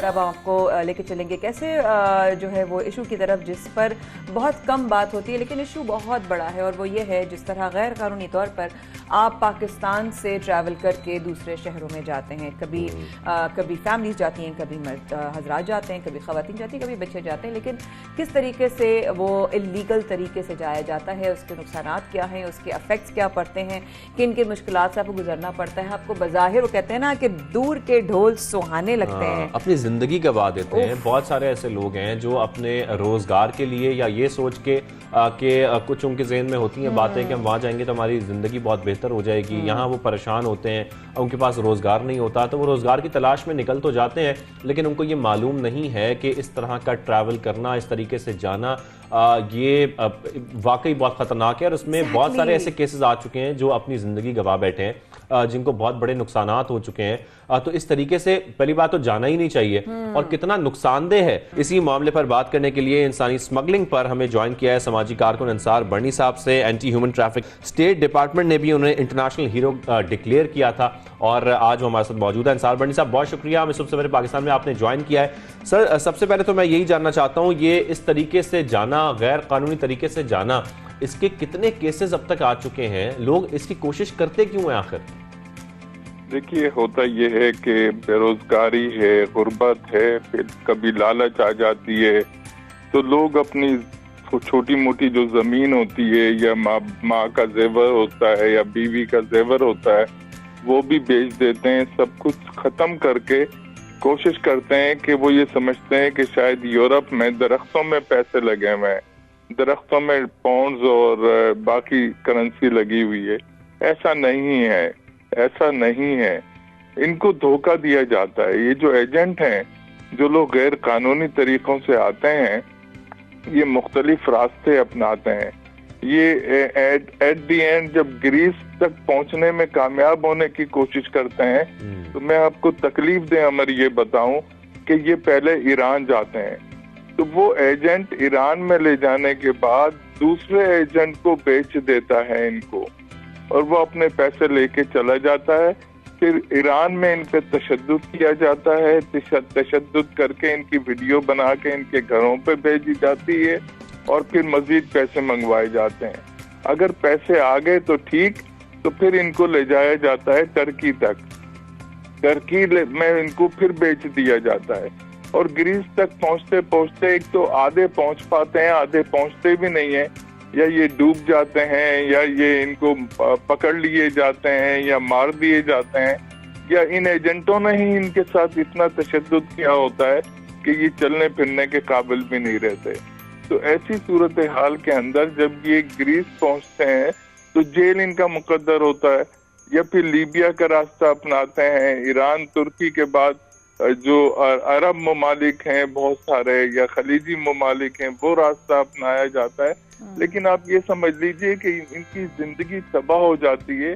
लेकिन तकलीफ दे अमर ये है कि चूंकि इनकी बेरोजगारी है, या गुर्बत है, या बहुत ज्यादा महंगाई हो गई है, तो होता यह है कि ये बार बार कोशिश करते हैं। और क्यों कोशिश करते हैं, मैं आपको असल वजह बता दूं कि 20 लोग निकले एक शहर से, मतलब मंडी बहाउद्दीन से, या गुजरात से, या कहीं से भी, कराची होकर 20 लोग निकले, उसमें से 2 या 3 या 4 पहुंचने में कामयाब हो गए। वहां उन्होंने जॉब शुरू कर दी। जिन हालात में भी रहे वो तो बताना काबिल, आपको यकीन ही नहीं करता कि किन हालात में रहे होंगे वो। फिर वो जब पैसे भेजते हैं, और गोबर जहाँ पे होता हो, गंदगी खलाजत होती हो, वहाँ एक अच्छा सा मकान बन जाता है, तो बाकी लोग उसको देख के कोशिश करते हैं कि हम भी शायद निकल जाएं, और कई दफा कोशिश करते हैं। मैंने कई लड़के ऐसे मिले हैं मुझे, मैं पिछले दिनों ग्रीस गया हुआ था, यूनान, वहाँ मैंने जेलों का विजिट किया, तो ऐसे लड़के मिले कि जो कई मर्तबा उन्होंने कोशिश की है। मैंने कहा यार, चंद पैसों में, और इससे बड़ी एक मैं लोगों की आगाही के लिए। अच्छा अंसार बिन साहब, जिस तरीके से आप ये बता रहे हैं, ये इंतहाई अफसोसनाक एक हम देख रहे हैं कि ये तो जिस तरीके से आप खबर दे रहे हैं, लेकिन इसको रोकने के लिए अब क्या करना होगा, या ये अमल ऐसे ही चलता रहेगा? एंटी ह्यूमन ट्रैफिकिंग के लिए खासतौर पर हुकूमत को क्या इकदाम उठाने होंगे कि इस तरीके से ये जाएं भी ना, क्योंकि वो अपनी जिंदगी को बाजी पर लगाकर इस तरीके से जाते हैं। तो इसको रोकने के लिए अब क्या करना होगा खासतौर पर? देखिए, इसको रोकने के लिए सबसे पहले तो जो सरहदों पे बैठे हुए हैं, या जो रास्ते अपनाए जाते हैं वहां बैठे हुए जो पाकिस्तानी हैं, उन्हें पाकिस्तानी बनना पड़ेगा। चंद टकों के लिए इंसानियत को बेचना, इससे बड़ी तकलीफ दे अमर कुछ नहीं हो सकती है। मैं आपको एक छोटा सा वाकया बताऊं कि कुछ अरसे पहले मकदूनिया, मैसिडोनिया में 6 लड़के पकड़े गए थे, और चूंकि 9/11 का वाकया नया था, तो इन लड़कों को पकड़ के इनकी तलाशी ली गई, तो इनके पास सूरह रहमान निकली, सूरह यासीन, वो जो हमारे यहाँ चलते हुए माँ बाप दे देते हैं कि अल्लाह हिफाजत करे, नादे अली निकली, तो नादे अली में एक तलवार बनी होती है। तो उन्होंने कहा ये तो दहशतगर्द हैं, और उनको ले जाके अमेरिकन एम्बेसी के सामने शहीद कर दिया। 6 महीने 7 महीने हम लड़े हैं, उसके बाद उनकी डेड बॉडीज लेके हम पाकिस्तान पहुंचे हैं। तो ऐसी सूरत हाल में इनको जिस तरीके से तशद्दुद का निशाना बनाया जाता है, मार दिया जाता है, जाहिर है कि कोई भी, तो हमारे यहाँ इसकी रोकथाम के लिए, इक़दामात के लिए हमें पाकिस्तानी बनना और इंसान बनना जरूरी है। सब कुछ दौलत नहीं होती, सब कुछ पैसा नहीं होता। और मैं इन बच्चों से, इन लड़कों से हाथ जोड़ के अपील करता हूँ कि खुदा रसूल के वास्ते कानूनी तरीका अपनाओ बाहर जाने के लिए, ऐसे रास्ते मत अपनाओ। देखिए, बाहर आपको 4 मैयत उठाने वाले भी नहीं मिलते। घर में आपके कम से कम आपका आखिरी चेहरा देख लेते हैं, आखिरी मर्तबा आपको तदफीन में चले जाते हैं। उनको किसी हद तक एक तसल्ली हो जाती होगी। यहाँ तो आपकी डेड बॉडीज ले जाने के लिए कितने मसाइल हो जाते हैं, जितना खर्चा नहीं होता उससे ज्यादा खर्चा हो जाता है। अंसार साहब, यहाँ पर कोई स्टोरी भी हमारे साथ शेयर कीजिएगा। यकीनी तौर पर आप भी जाते हैं और ख़ासतौर पर एंटी ह्यूमन ट्रैफिकिंग के लिए बहुत काम कर रहे हैं। कितने लोगों को, कितने नौजवानों को आप अब तक रेस्क्यू कर चुके हैं या उन्हें बाजियाब करा सकें? कोई फैक्ट्स एंड फिगर्स हैं? साथ ये भी बताइएगा कि कितने लोग ऐसे हैं जो एक साल में नौजवान मुल्क छोड़कर बैरून मुल्क चले जाते हैं गैर कानूनी तरीके से? देखिए, इसमें दो चीजें हैं। अव्वल तो ये कि इसका तखमीना लगाना मुश्किल हो जाता है कि कितने निकले। जो आपको नजर आ जाते हैं या जिनसे आप जेलों में मिल लेते हैं या कहीं आप डिटेंशन सेंटर में मिल लेते हैं, उनकी तो तादाद आपको पता होती है। लीबिया से कितने लोग आए हैं, ग्रीस से कितने लोग आए हैं, टर्की से कितने लोग आए हैं, ये इनकी तादाद सैकड़ों में और कभी कभी हजारों में भी चली जाती है। पहले ओमान से लोग आते थे जेलों से, एक एक किश्ती जो भर के आती थी, 200, 250, 300 लोग उसके अंदर होते थे। अब हफ्ते में अगर 2 किश्तियां वहां से पकड़ के भर के भेजी गई हैं, तो आप अंदाजा लगा सकते हैं कि कितने लोग हो जाते होंगे। बिल्कुल। तो इनकी तादाद, बात वही है कि हमारे यहाँ रोकने के रास्तों में इतने आसानियां पैदा कर दी जाती हैं सिर्फ चंद टकों के लिए। बस मैं हाथ जोड़ के अपील करूंगा कि ऐसा ना करो। ये वतन हमारा है, ये मुल्क हमारा है, ये हमारी माँ है, हमारी धरती है, इसको इस तरह से ना करो। ठीक है, अंसार बर्नी साहब हमारे साथ मौजूद हैं और इस अहम मौजू पर बात कर रहे थे। ह्यूमन ट्रैफिकिंग जो आजकल हम देख रहे हैं कि नौजवानों की जानब से बहुत ज़्यादा बढ़ती जा रही है। बहुत शुक्रिया सबसे पहले पाकिस्तान में अंसार बर्नी साहब, आपने हमें ज्वाइन किया। खैर, ये तो एक अहम मामला जिसको डिस्कस करना बहुत ज़रूरी था, जिसको रोकना भी बहुत ज़रूरी है और हमारे नौजवानों को भी चाहिए कि थोड़ा सा ख्याल करें।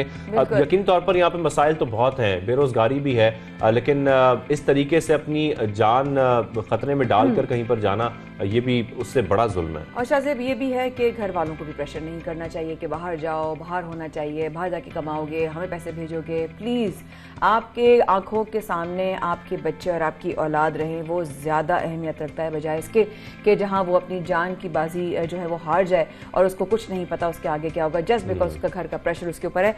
सो प्लीज़, हमें प्रेशर नहीं देना चाहिए, लेकिन जहाँ प्रेशर देना चाहिए और वो है मुल्क की अच्छी अच्छी खबरों पर। कि अगर हम आपको, अगर ये मैं बताऊँ शाहजेब कि लाहौर के जो है करीब जहाँ पर वो रावी, दरिया रावी बहता है, उसके बिल्कुल साथ में ही एक ऐसा तर्ज का पूरा शहर आबाद होने जा रहा है जो दुबई जैसा और दुबई के स्टैंडर्ड्स पर बना होगा। हैरान हो गए आप? बिल्कुल, मैं हैरान परेशान हो गया कि ऐसा कैसे मुमकिन है। एग्जैक्टली। तो ये है आज की एक और जबरदस्त खबर, और वो है कि आपको जब हम लाहौर लेके जा रहे हैं तो दुबई के तर्ज का शहर बसाने की तैयारियां शुरू हो चुकी हैं। ये शहर दरियाए रावी के किनारे पर बनाया जा रहा है और हैरान सब हो रहे होंगे बिकॉज हुकूमत पाकिस्तान की जानिब से दरियाए रावी के किनारे दुबई तर्ज का शहर बसाने का ऐलान किया गया था, जिस पर अब काम शुरू हो चुका है। पहले फेज पर काम शुरू हो चुका है। यस, पहले फेज पर काम शुरू हो गया है एक्चुअली। और बताया ये जा रहा है कि रावी रिवर फ्रंट मंसूबा वजीर आजम पाकिस्तान के ख्वाब की तकमील है और 46 किलोमीटर रावी रिवर फ्रंट शहरी फैलाव रोकने में मददगार होगा। तो ये एक अमेजिंग न्यूज है कि लाहौर में एक दुबई के तर्ज का शहर आबाद होने जा रहा है। बिल्कुल, इसी पर मजीद बात करने के लिए हमें इस वक्त ज्वाइन किया है CEO रावी फ्रंट इमरान अमीन साहब ने। इमरान साहब, बहुत शुक्रिया, खुशामदीद कहेंगे आपको। सर, सबसे पहले तो बताइएगा ये किस तरह बात किया जाएगा दुबई तर्ज का शहर रावी के इर्द गिर्द? क्या बात है जी। अस्सलाम वालेकुम Shahzeb, thank you very much invite करने के लिए इस प्रोग्राम में और रावी के बारे में बताने के लिए। रावी अर्बन डेवलपमेंट प्रोजेक्ट या रावी सिटी जो है, ये तकरीबन 10 से 15 साल से इसकी प्लानिंग की जा रही थी, मुख्तलिफ अदवार में इसकी प्लानिंग की गई थी। और ये लाहौर के जो इंफ्रास्ट्रक्चर के इशूज़, पॉपुलेशन, ट्रांसपोर्टेशन, उस इशूज़ को देखते हुए एक नया शहर आबाद करने के लिए एक पूरी प्लानिंग की गई थी जिसकी थीम वाटर थी। तो ओरिजिनली इसको रावी को रिवाइव करना, रावी जो कि अभी उसमें जितना वेस्ट सारे लाहौर शहर का जा रहा है और वो एक स्लज कैरियर बन गया रादर देन रिवर, तो उसकी रिवाइटलाइजेशन एक इम्पॉर्टेंट फैक्टर था और इसी से ही ये आइडिया इनिशिएट किया गया। इसमें हम साइफन से लेकर जो कि इंडिया से जहाँ पे दरिया एंटर होता है पाकिस्तान में, वहाँ से लेकर हुडियारा ड्रेन तक ये कोई 46 किलोमीटर का स्पैन बनता है। इस पे हम रिवर को चैनलाइज कर रहे हैं। चैनलाइज से मतलब ये है कि हम इसकी फ्लड मेजरमेंट के सारे प्रोटेक्शन मेजर्स ले रहे हैं और इसमें 1 किलोमीटर का इसका चैनल को विड्थ दे रहे हैं, जिसकी वजह से 5,86,000 क्यूसिक का इसमें फ्लड पास हो सकेगा और ये एक फ्लड प्रोटेक्शन मेजर इसकी हो जाएगी। इसके अलावा इसमें 3 बैराजेस बनाए जा रहे हैं। इस बैराजेस की वजह से 2.7 बिलियन लीटर्स ऑफ वाटर यहाँ पे कंजर्व किया जाएगा और लाहौर का भी जो अभी अंडरग्राउंड वाटर की सिचुएशन है, जो कि काफ़ी नीचे जा चुकी है, उससे ये दोबारा रिवैम्प हो जाएगा ये वाटर सिचुएशन। इसी कंजर्वेशन ऑफ वाटर जो 3 बैराजेस बन रहे हैं, इसकी वजह से लाहौर को एज वेल एज ये जो नया सिटी रावी सिटी है, इस प्लांट सिटी को वाटर जो है ड्रिंकिंग वाटर भी अवेलेबल होगा थ्रू डिफरेंट फिल्ट्रेशन प्लांट्स जो हम यहाँ लगा रहे हैं तकरीबन 7 डिफरेंट मकामात पर। तो बेसिक थीम ये थी। इसके साथ जितने भी लाइवली वाटर फ्रंट्स हैं इंटरनेशनली, हमने रेफरेंस किए इसको इंटरनेशनल डेवलपमेंट के साथ, और इसके साथ हमने 1,02,000 एकड़ पर एक पूरा प्लान मुरतब किया जिस पे हम ये शहर बनाने जा रहे हैं। इस शहर की 3 फेजेज़ हैं और फिर मुख्तलिफ जोन्स में इसको हमने डिस्ट्रीब्यूट किया है, जिसमें residential, commercial, medical zone, innovative zone, technology zone, industrial zone, सारे जोन्स इसमें होंगे। और ये इंशाल्लाह आपको पाकिस्तान का पहला स्मार्ट और ग्रीन सिटी जब इंशाल्लाह बनेगा तो नजर आएगा आपको। ग्रेट। इसमें 8 से 10 रेजिडेंट्स होंगे। इस 8 से 10 मिलियन रेजिडेंट्स के लिए हमने इसमें एक बेहतरीन फॉरेस्ट कवर रखा हुआ है। अब आप करंट लाहौर का फॉरेस्ट कवर देखें तो 1% है, और जिस लिहाज से पॉपुलेशन ज़्यादा हो रही थी, यही एक परेशानी थी कि इस रावी के उस तरफ भी एक अनप्लान्ड आबादी बढ़ जाएगी और जिसको अब फिर कंट्रोल करना मुश्किल होगा। तो इसलिए एक पहला प्लान सिटी प्लान किया जा रहा है जिसमें इंशाल्लाह एक 11% इमरान साहब जी जी जी जी sorry to cut you, but एक सवाल मेरे जहन में आ रहा था कि ऑब्वियसली सबसे पहले कंग्रेचुलेशंस, आपने इस प्रोजेक्ट का जो आगाज़ किया है इसके लिए तो कमेंडेबल और हम बड़े खुश हैं। लेकिन एक सवाल ये हो सकता है कि दरिया रावी के बिल्कुल जो है ये किनारे ये सिटी बनने जा रहा है, तो क्या दरिया रावी जो है उसका खुद का जो है वो छोटा नहीं हो जाएगा जो उसका एरिया है? और दूसरा ये कि अगर सैलाबी सूरत हाल आती है या इस तरह की कोई अगर क्लाइमेटी या कोई चैलेंज आता है, उसकी क्या तैयारियां हैं and what are the measures that you are taking? देखिए जी, currently there are no measures at Ravi at all. इस वक्त अगर हमारे पास 1.5 या 2 लाख क्यूसेक का फ्लड भी आता है, जिस तरह पहले आपने फ्लड देखे जो आए हैं, तो उस पर हमारी शेखुपुरा और लाहौर की आधी आबादी उससे इफेक्ट हो जाती है। हम जो इसको चैनलाइज कर रहे हैं, हम इसको बेसिकली एक्सपैंड कर रहे हैं, इसके रावी की विड्थ को या इसके चैनल को, और इसको एक्सपैंड करके इसमें हमने जो इंटरवेंशंस दिए हैं उसकी वजह से अब इसमें 5,86,000 क्यूसेक, जो कि एक मैक्सिमम क्यूसेक फ्लड का टाइम है, जो कि 500 और 1000 ईयर्स पे हमने इसकी फ्लड स्टडी करवाई है, उस पर ये उसको कंट्रोल करेगा। तो इसको बैराजेस फिर देने का मकसद यही है कि इसको हम कंजर्व करें और इसकी जो फ्लड मेजर्स हैं उसमें जो पानी आएगा वो एक थ्रेट अपॉर्चुनिटी में हमने कन्वर्ट कर दी है इसकी। तो अभी जो सूरत हाल है। अच्छा इमरान साहब, यहाँ पर ये भी बता दें कि पहले मरहले में अभी तक कितना काम हो चुका है और कब तक मुकम्मल होगा ये? देखिए, ये एक लॉन्ग टर्म मंसूबा है इस गवर्नमेंट का, जो कि 10 से 15 साल इस पे लगेंगे डिफरेंट जोन्स को आबाद करने के लिए। हमने इसका एक पहला जोन लॉन्च किया था जो हमने एक इंटरनेशनल और लोकल कंसोर्शियम को दिया था, सफायर बे, जो कि 2000 एकड़ पर था। अभी हमने इसका पहला जोन जो कि रावी अर्बन डेवलपमेंट अथॉरिटी खुद कर रही है, जिसको चहार बाग कहते हैं, वो हमने लॉन्च की है। ये एक मुगल थीम पर डेवलपमेंट है जिसमें सिर्फ 52% कवर्ड है और बाकी सारा ग्रीन है।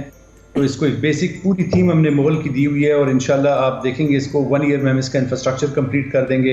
इसका हम ऑलरेडी लॉन्च कर चुके हैं जनरल पब्लिक के लिए। इंशाल्लाह सर, हम भी उम्मीद करते हैं कि मुकम्मल हो जैसा कि आप बता भी रहे हैं, और बहुत अच्छा प्रोजेक्ट भी है। बहुत शुक्रिया। CEO Ravi river front Imran Amin Sahab हमारे साथ मौजूद थे, सबसे पहले पाकिस्तान में उसकी डिटेल्स शेयर कर रहे थे। जबरदस्त जबरदस्त। और लाहौर में दुबई तर्ज का शहर बनाने की तैयारी हो चुकी है और आई एम श्योर पूरा पाकिस्तान इस खबर को सुनने के बाद एक्साइटेड हो जाएगा। हम बहुत एक्साइटेड हैं और अपने मुल्क की ग्रोथ देखते हुए, जब हम देखते हैं कि मुल्क में जहां FBR को लेकर लोग अपनी जिम्मेदारी पूरी कर रहे हैं, दीगर और चीज़ों को लेकर, वैक्सीन को लेकर, और इस तरह अगर जब आपका मुल्क तरक्की करता है तो मेरा ख्याल है ये हमें खुश होने की बात है। और बहुत सारी चीज़ें होने वाली हैं, ऑब्वियसली PSL के मैचेस होने वाले हैं साथ साथ, और उसके बाद आगे भी हम अगली किस बारे में बात करें, PSL के मैचेस के बारे में बात करें, ब्रेक बहुत सारी बातें करेंगे, ब्रेक लेते हैं और ब्रेक के बाद दोबारा। दिल नहीं चाहता ब्रेक लेने का, क्या करें, लेकिन बड़ी मजबूरी है, लेना पड़ता है, लेते हैं हमारे साथ।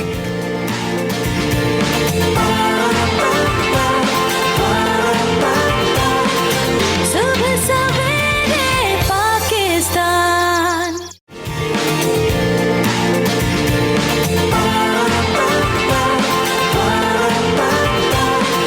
सुबह सवेरे पाकिस्तान।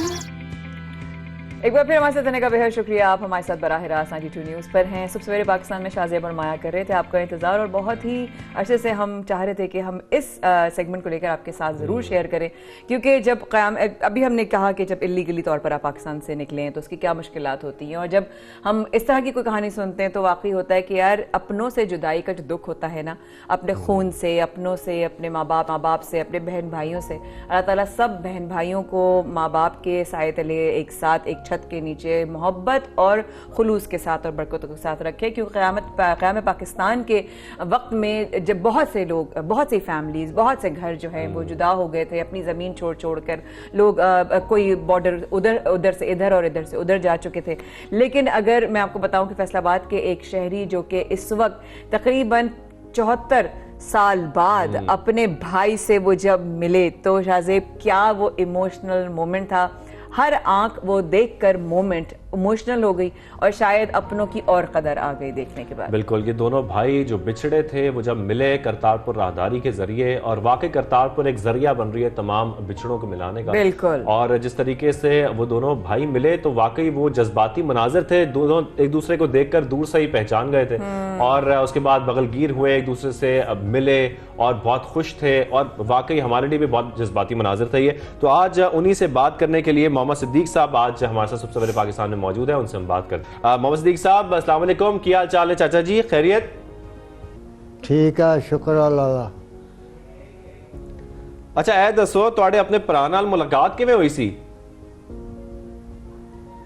साडे भरा नाल जी मुलाकात इदां होई सी भी साडे नंबरदार आ सराग साहब इस आबादी दे, ते ਇਹਨਾਂ ਨਾਲ ਮੈਂ ਨਾ ਗੱਲਬਾਤ ਛੇੜ ਲੈਣੀ, ਇੱਦਾਂ ਹੀ ਰਲ ਬੈਠੇ ਹਾਂ, ਕੰਮ ਕੁੰਮ ਕਰਨ ਲੱਗੇ ਹਾਂ, ਅਤੇ ਇਹਨਾਂ ਨੂੰ ਮੈਂ ਕਹਿੰਦਾ ਰਿਹਾ ਮੇਰਾ ਭਰਾ ਉੱਧਰ ਜੁਦਾ ਹੋ ਗਿਆ, ਅਸੀਂ ਇੱਧਰ ਆ ਗਏ, ਇੱਦਾਂ ਗੱਲ ਗੁੱਲ ਸੁਣਾਈ ਰੱਖਣੀ। ਅਤੇ ਇਹਨਾਂ ਨੇ ਫਿਰ ਜਿੰਨਾ ਨਾਸਰ ਢਿੱਲੋਂ ਹੈ ਇਹਨਾਂ ਦਾ ਕੋਈ, ਉਹਦੇ ਨਾਲ ਰਾਬਤਾ ਕੀਤਾ ਅੱਜ ਤੋਂ 2 ਸਾਲ ਪਹਿਲੋਂ, ਹਾਂਜੀ। ਉਹ ਫਿਰ ਨਾ ਨਾਸਰ ਢਿੱਲੋਂ ਆਇਆ ਇੱਥੇ, ਮੇਰਾ ਇੰਟਰਵਿਊ ਲਿਆ, ਲੈ ਕੇ ਜੀ ਨਾ ਅੱਗਾ ਪਿੱਛਾ ਮੈਨੂੰ ਸਾਰਾ ਪੁੱਛਿਆ, ਜਿੰਨੀ ਕੁ ਮੈਨੂੰ ਦਾਸਤਾਨ ਯਾਦ ਸੀਗੀ ਉਹ ਸਭ ਕੁਛ ਮੈਂ ਦੱਸਿਆ, ਆਪਣੀ ਵੀ ਦੱਸਿਆ, ਉਹ ਜਿੱਥੇ ਮੇਰੀ ਮਾਂ ਨਾਨਕਿਆਂ ਦੇ ਗਈ ਹੋਈ ਸੀ ਉਹ ਵੀ ਦੱਸਿਆ, ਜਿੰਨਾ ਕੁ ਮੈਨੂੰ ਉਹ ਸੀਗੀ ਦੱਸ ਕੇ। ਤੇ ਉਹਨਾਂ ਨੇ ਮੇਰਾ ਇੰਟਰਵਿਊ ਲਿਆ, ਲੈ ਕੇ ਤੇ ਉਹਨਾਂ ਨੇ ਕਿਹਾ ਜੇ ਤਾਂ ਜੀਂਦਾ ਹੋਇਆ ਤੇ ਮਿਲ ਪਊਗਾ, ਜੇ ਮਰ ਗਿਆ ਤੇ ਅੱਲਾ ਵਾਰਸ। ਉਹਨੇ ਜੀ ਨਾ 8 ਵਜੇ ਕਿਤੇ ਕਹਿੰਦਾ ਮੈਂ ਨਾਟ 'ਤੇ ਚਾੜ ਦਿੰਦਾ ਆਪੇ ਆ ਜੂ। ਉਹ ਜੇ ਉਹਨਾਂ ਨੇ ਫਿਰ ਨਾਟ 'ਤੇ ਸਲਾਹ ਦੇ ਤੀ, ਉਹ ਚਾੜੀ ਗੱਲ, ਤੇ ਉਹਨਾਂ ਨੂੰ ਫਿਰ ਟੈਲੀਫੋਨ ਆ ਗਿਆ, ਡਾਕਟਰ ਆ ਜੀ ਕੋਈ ਵਾਹ ਇੰਡੀਆ 'ਚ। ਰਾਜਦੀ ਦੱਸੋ ਤੁਸੀਂ ਉਰਦੂ ਵਿੱਚ ਗੱਲ ਕਰ ਲੈਂਦੇ ਹੋ, ਸਮਝ ਲੈਂਦੇ ਹੋ ਉਰਦੂ ਸਮਝ ਲੈਂਦੇ ਹੋ ਤੁਸੀਂ? ਉਰਦੂ ਸਮਝ ਆਉਂਦੀ ਏ? ਨਹੀਂ ਜੀ ਗੱਲ ਕੋਈ ਨਹੀਂ। ਡਾਕਟਰ ਸਾਹਿਬ ਨੇ ਅੱਛਾ ਚਾਚਾ, ਵਾਕਈ ਅਸੀਂ ਤੇ ਜਜ਼ਬਾਤੀ ਹੋ ਗਏ ਨੇ ਤੁਹਾਨੂੰ ਵੇਖ ਕੇ। ਸਾਨੂੰ ਇਹ ਦੱਸੋ ਤੁਸੀਂ ਭਰਾ ਨੂੰ ਮਿਲ ਕੇ ਕਿੰਨੇ ਜਜ਼ਬਾਤੀ ਹੋਏ ਸੀ? ਜਜ਼ਵਾਲ ਜੀ, ਹਾਂ ਜਜ਼ਵਾਲ ਜੀ ਬਹੁਤ ਆਏ ਸੀਗੇ, ਬਹੁਤ ਖੁਸ਼ਹਾਲੀ ਆਈ, ਰੋਣ ਹੀ ਆਉਂਦਾ ਸੀਗਾ, ਅਥਰੂ ਡਿੱਗਦੇ ਸੀ ਅੱਖਾਂ 'ਚ, ਪਰੇਸ਼ਾਨੀਆਂ ਸੀਗੀਆਂ ਕਾਹਦੀਆਂ ਅਥਰੂ। ਹਾਂਜੀ ਹਾਂਜੀ। ਤੇ ਚਾਚਾ ਜਦੋਂ ਪਾਕਿਸਤਾਨ ਬਣਿਆ ਉਦੋਂ हाँ जी। अच्छा, जो पाकिस्तान बने हो तो तुसी अलहदा किवें होई सी, दसो। ਅਸੀਂ ਜੀ ਨਾ ਆਪਣੇ ਆਪਣੇ ਪਿਓ ਕੋਲ ਸੀਗੇ ਜਗਰਾਵੀ। अच्छा ਜ਼ਿਲ੍ਹਾ ਲੁਧਿਆਣਾ ਸੀ। ਅਸੀਂ ਆਪਦੇ ਪਿਓ ਕੋਲ ਸੀਗੇ। ਮਾਂ ਮੇਰੀ ਜੀ ਇਹਨੂੰ ਹਬੀਬ ਨੂੰ ਲੈ ਕੇ ਆਪਦੇ ਨਾਨਕਿਆਂ ਦੇ ਚਲੀ ਗਈ। ਮੇਰੇ ਨਾਨਕਿਆਂ ਦੇ ਚਲੀ ਗਈ। ਉੱਥੇ ਗਈ ਜੀ ਨਾ ਸਾਥੋਂ ਜੀ ਉਹ 20-25 ਮੀਲ ਸੀਗੇ ਦੂਰ। ਉੱਥੇ ਚਲੀ ਗਈ ਤੇ ਸਾਨੂੰ ਮੁੜ ਕੇ ਪਿੱਛੋਂ ਜੀ ਵੱਢ ਟੁੱਕ ਹੋਣ ਲੱਗ ਗਈ। ਹੱਲਾ ਪੈ ਗਿਆ। ਪਿਓ ਮੇਰਾ ਉੱਥੇ ਮਾਰਤਾ ਸੀ। ਪਿਓ ਮੇਰਾ ਉੱਥੇ ਮਾਰਤਾ।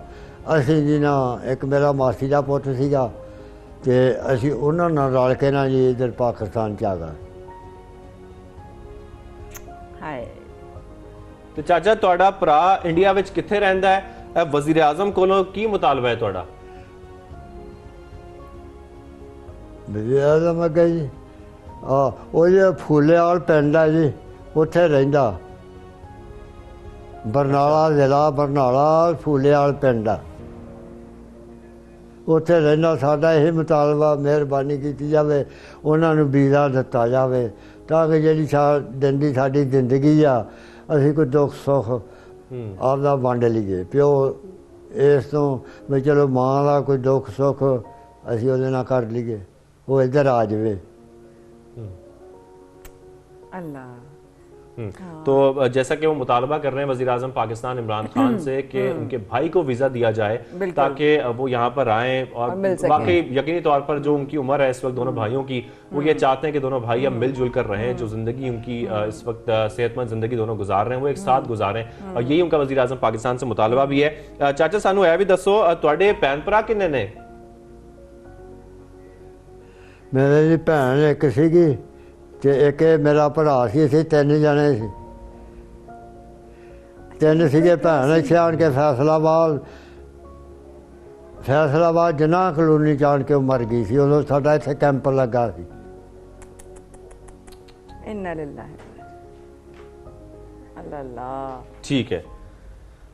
तो हमारे साथ मोहम्मद सिद्दीक साहब, जिनके जज्बाती मनाजिर हमने यकीनी तौर पर सब ने वीडियो वायरल होते हुए देखे थे, और हम सब चाह रहे थे कि हम उनसे बात करें, एक तरह जानने की कोशिश करें कि उनके क्या जज्बात थे, वो क्या मुतालबा करना चाहते हैं। मोहम्मद सिद्दीक साहब बहुत शुक्रिया, आज आपने हमें शो में ज्वाइन किया। जिस तरीके से वो बता भी रहे थे, अपने भाई को याद भी कर रहे हैं, साथ साथ मुतालबा भी कर रहे हैं वज़ीर आज़म पाकिस्तान से कि उनको वीज़ा दिया जाए उनके भाई को, ताकि वो जल्द से जल्द पाकिस्तान आ सके। बहुत बड़े जरिए मोहम्मद सिद्दीक साहब, तुम्हारी बड़ी मेहरबानी जी, बहुत शुक्रिया, आपने वक्त निकाला हमारे लिए। अल्लाह आपको सलामती दे। मैं सिर्फ शायद देख रही थी, एक तो जाहिर है एक लैंग्वेज बैरियर है ऑब्वियसली, पर एज उनकी ऐसी है कि वो जिस तरह रुक रुक के बोल रहे थे, और एक जिंदगी गुजर गई। 74 इयर्स तक आप अपने एक भाई से नहीं मिल पाए। मैं काश, मतलब मैं सिर्फ ये कह सकती हूँ, उसके बाद जब मिले तो वो जज्बात उनके, और वो क्या उनके एहसासात क्या होंगे उस वक्त? वाकई में आप ये सिर्फ ये सोचें, आप अपनों से एक वीकेंड नहीं मिल पाते, एक महीना, एक हफ्ता या एक साल। 74 इयर्स एक बहुत बड़ा वक्त होता है, और करतारपुर लाइक शाहजेब सेठ के इतना बड़ा किरदार अदा कर रहा है। लोग अपने बिछड़ों से मिल रहे हैं, अपने साथ अपने अच्छा करने वालों से मिल रहे हैं। जहां सिख बरादरी जो है पाकिस्तान आती है तो ऐसे लोग मिलते हैं कि जी फलां मुसलमान ने उस वक्त मेरे दादे को जो है अपना भाई कहा था। ये मोहब्बतें, ये रिश्ते थे, और पाकिस्तान इस वक्त वो किरदार अदा कर रहा है। अल्हम्दुलिल्लाह अल्हम्दुलिल्लाह, जो वाकई में पाकिस्तान का जो मतलब है ना कि यहाँ पर सब एक है। अल्हम्दुलिल्लाह अल्हम्दुलिल्लाह। तो यहाँ पे इनकी इतनी जज्बाती इनकी चीजें थी शाहजेब, आई एम श्योर तुम भी बहुत जज्बाती हो रही होगी उनसे बात मैं उनकी स्टोरी खैर हम सब लोग देख रहे हैं, और जिस तरीके से वो शेयर कर रहे थे और अपने भाई को पुकार रहे थे और चाह रहे हैं कि उनके भाई यहाँ पर आ जाए, उनसे मिल जाएं।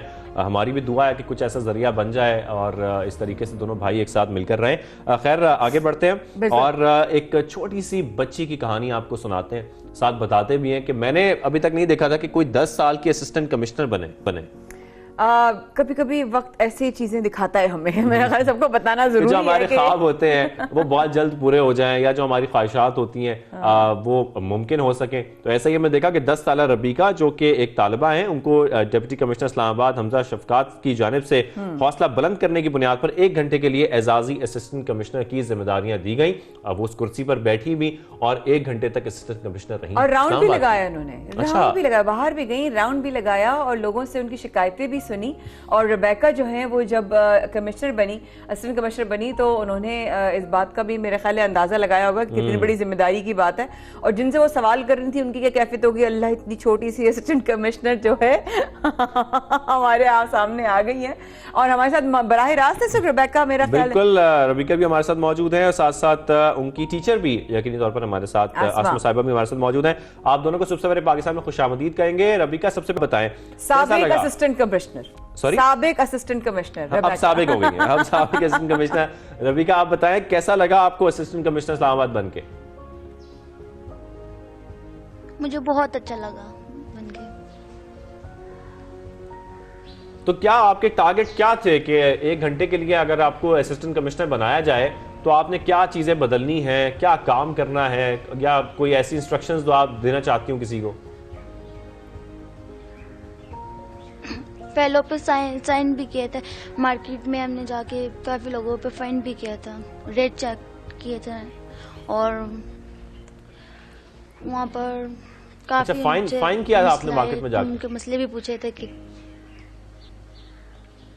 बिरयानी के दाल और बिरयानी के ऐसे उबले चावलों के रेट पूछे थे, कितना रेट है, 250 ज्यादा हो, कम रेट हो, फिर उन पे ज्यादा रेट होगा तो फिर उन पे फाइन किया था, 100, 200, 300 ऐसे फाइन करवाया था।